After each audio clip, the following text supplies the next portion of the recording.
बिहार में 2023 में सिपाही बहाली के लिए जो परीक्षा हुई थी उसके प्रश्न पत्र फर्जी कंपनी में छपवाए गए थे और इस बात का खुलासा किसी और ने नहीं बल्कि ईडी ने किया है। दरअसल ये जो कंपनी है वो कोलकाता में एक कमरे में चल रही थी और सॉल्वर गैंग का सरगना और इस पेपर लीक कांड का मुख्य आरोपी संजीव मुखिया से कंपनी से सांठगांठ था। और इस पूरे मामले में और अधिक जानकारी दे रहे हैं न्यूज 18 संवाददाता संजय कुमार। बिहार में 2023 में जो सिपाही भर्ती परीक्षा हुई थी उसमें कितने बड़े पैमाने पर फर्जीवाड़ा हुआ था, यह सच्चाई जानकर आप भी हैरान हो जाएंगे। ईडी की तरफ से एक बड़ा खुलासा किया गया है कि 2023 में जो सिपाही भर्ती परीक्षा ली गई थी उसमें जो प्रश्न पत्र छपवाए गए थे वह फर्जी कंपनी से छपवाए गए थे। और ईडी की तरफ से यह बताया गया है कि कौशिक नामक एक शख्स ने इस कंपनी को एस्टैब्लिश किया था कोलकाता में, और यह कंपनी पहले भी कई पेपर लीक मामले में आरोपी रह चुकी है। एक कमरे में ही यह कंपनी चल रही थी, उसका दफ्तर चल रहा था और इसमें न तो कोई कर्मचारी था कंपनी का और ना ही कोई अधिकारी था। तो ऐसे में आप अंदाज़ा लगा लीजिए कि यह कंपनी कैसे चल रही होगी। बिहार का जो कुख्यात शिक्षा माफिया है, सबसे बड़ा माफिया इसको कह लीजिए, संजीव मुखिया, उसी ने इस कंपनी की मदद से बिहार सिपाही बहाली परीक्षा के प्रश्न पत्र जो है वो आउट करवा लिए थे।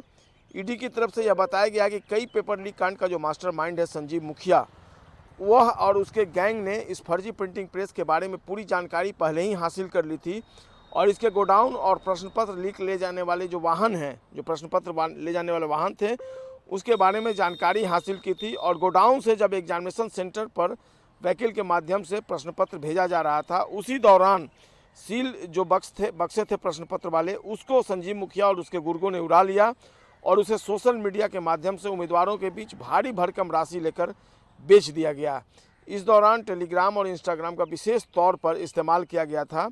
ईडी ने हाल ही में बिहार समेत 4 राज्यों में छापेमारी की थी।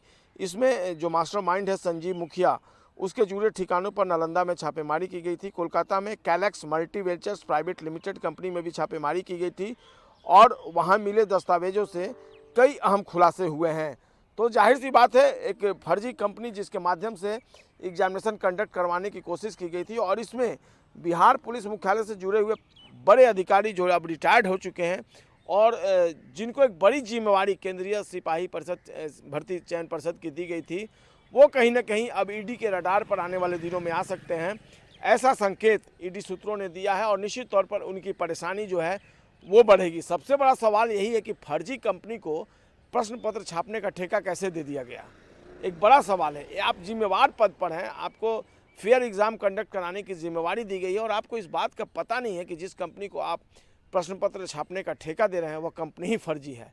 कई अहम खुलासे हुए हैं, कई तार जो है एक दूसरे से अब जुड़ते हुए नजर आ रहे हैं। तो निश्चित तौर पर आने वाले दिनों में इस पूरे मामले में बड़ी कार्रवाई होगी और बड़े नाम जो है वो ईडी की रडार पर आएंगे।